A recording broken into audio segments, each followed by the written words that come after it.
અમારી સમાજના ગોપાલભાઈનું 2 દિવસ પહેલાં જે કાનગડ અશ્વિન કાનગડ નામના એસઆઈ દ્વારા જે ઢોર મારવામાં આવ્યો હતો તેના હિસાબે એનું મૃત્યુ થયું હતું. એની કાર્યવાહી ચાલુ છે. એને 2 દિવસના રિમાન્ડ માંગ્યા છે અને જે સીપી સાહેબે કીધું હતું તો 8 દિવસમાં એનું કોઈ પણ રીતે શોધખોળ કરીને લઈ આવ્યા હતા.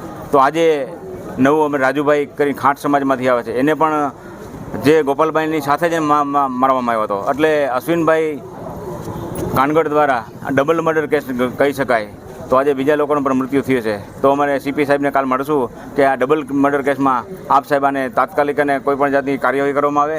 એની જે રિમાન્ડ કરવામાં આવેલી છે તો રિમાન્ડમાં આ બાબત પણ એડ કરવામાં આવે, જેથી કરીને અશ્વિન કાનગડને આકરામાં આકરી સજા થાય એવી અમારી માંગણી છે. જો અમારી કોઈ સજા આ બાબતની અમે માંગણી નહીં સ્વીકારવામાં આવે તો અમે 2 દિવસમાં કોઈ પણ રીતે અમે આંદોલન કરશું.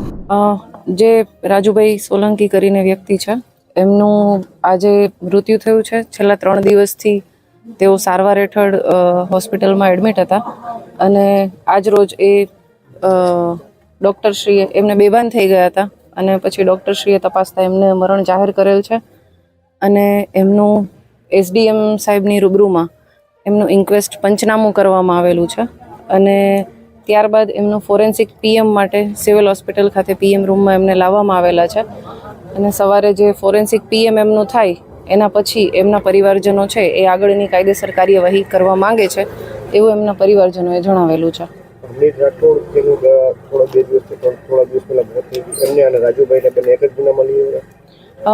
જે 14/4 જે બનાવ બનેલો હતો એમાં આ જે રાજુભાઈ છે એમના અટકાયતી પગલાં લેવામાં આવેલા હતા.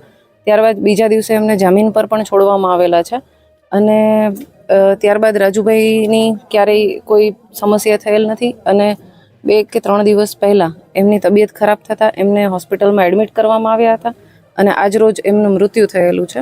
ત્યારબાદ આજે પીએમ માટે લઈ આવેલા છે અને આવતીકાલે સવારે એમનું પીએમ ફોરેન્સિક પીએમ થશે. ત્યારબાદ તમામ કાયદેસર કાર્યવાહી કરવામાં આવશે.